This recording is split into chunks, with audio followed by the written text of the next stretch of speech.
Here for. What is Children's Promise Act? And so Children's Promise Act is a Mississippi Department of Revenue tax credit that was started in 2018. So in 2018, they started off with one tax credit. They now have 6 different tax credits that businesses can take advantage of. Children's Promise Act is one of those. And it is a dollar for dollar tax credit. It has 2 branches. It started off first as just businesses being able to give up to 50% of their tax liability to the state of Mississippi, income tax liability. And then 2 years ago, they added the ad valorem branch. And so if you can give up to 50% of your ad valorem tax responsibility if that's not on your domicile and you're not a corporation. So you can't be an S Corp or a C Corp.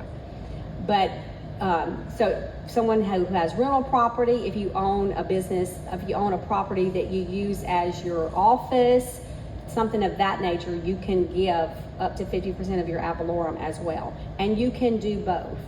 You can do both branches at the same time. Who can participate?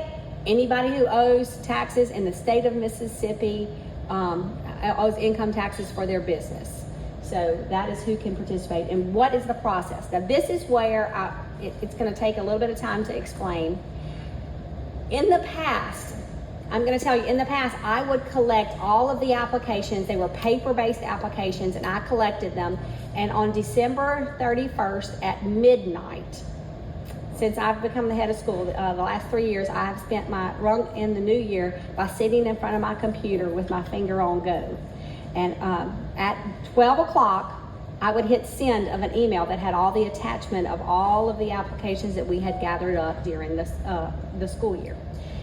So it is a first come, first served basis. And although they have increased the amount that they allow over the years, it is now $4 million that they will give in tax credits. That $4 million goes within the first minute. So I would sit on go, ready to go, here we go. I'd send the email and we would get a good portion of money.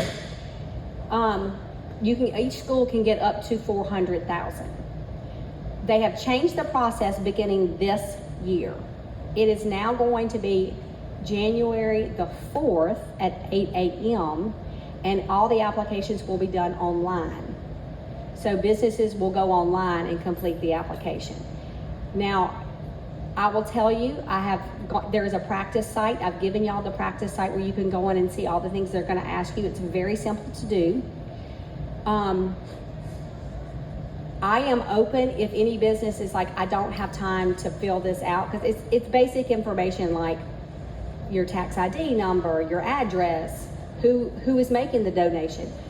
We don't mind as a school going online for you and completing the application. It will send you an email, and then I would suggest that after I submit and you get the email, you go in and change your password so that I can't get back in. So that would be the only suggestion that I have. But we are welcome to do, we are glad to do that for you if you don't want to have to be, 8 o'clock on January the 4th, I need to go do this, if you're interested in doing that. So this is the process now. A business submits an application. The Department of Revenue sends the business either an approval or a denial letter within 30 days, and they have to send it within 30 days, which is why I feel like they've gone online, because getting the paper and then getting it online and it will be a letter through snail mail, not an email. Then, if you're approved, you submit a donation to HCA. HCA immediately gives you a letter saying that you donated X amount of dollars to Heritage Christian Academy, and then you submit your donation letter back to the Department of Revenue within 60 days of getting your physical letter. So if we're doing this in January, this is the one catch, and it's not really a catch. Once you submit your letter, they give you the tax credit. Now, your tax credit, you're doing it for, you're submitting in January, you're applying in January of 24. This whole process plays out within 90 days, and you've already made your donation.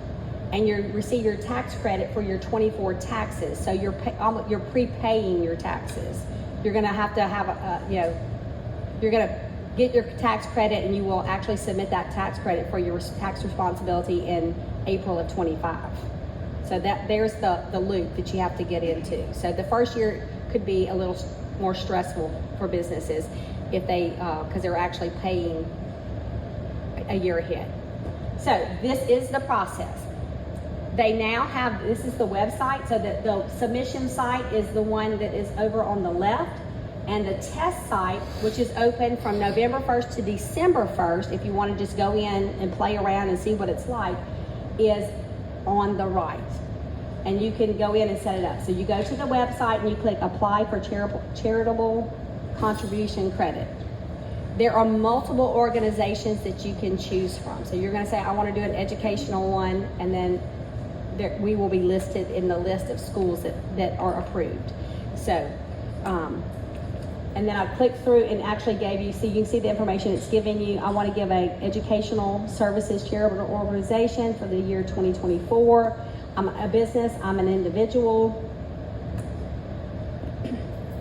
You fill out your business name, phone number, your address, your tax account number. So there is some information in there that may be deemed sensitive. And then you write Heritage Christian Academy, how much money you would like, hit next, review your submission, and submit. So it's a very simple process to actually apply.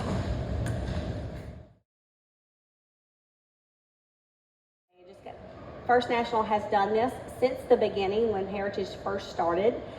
They have been a tremendous supporter of our school, even before Children's Promise Act and before they actually had a building here. And so they have been in our corner and been supporting us.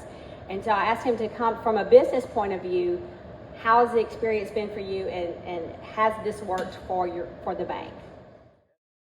First, we've been involved with this since 2019, I believe, so 5 tax years.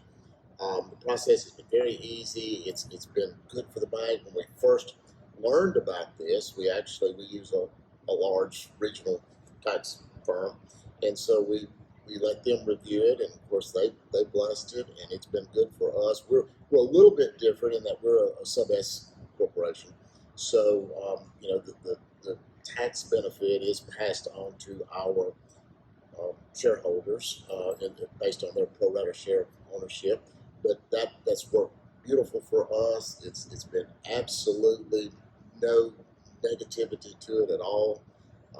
And the good feeling about it is, just like you alluded to, if you have a state tax liability, which a lot of people do, of course, individuals or corporations, it's such a good feeling to be able to see this money being sent here and used here. It is a good feeling because we've been able to, as you said, be on the ground floor with this, and this is just another way that we can give back and help. And it's almost a win-win. I mean, I don't know anything negative to say. I mean, it's just been a real good, easy process for us to do, and to see what you all have been able to do, and feel like we have a small part in that from this act. It's really good.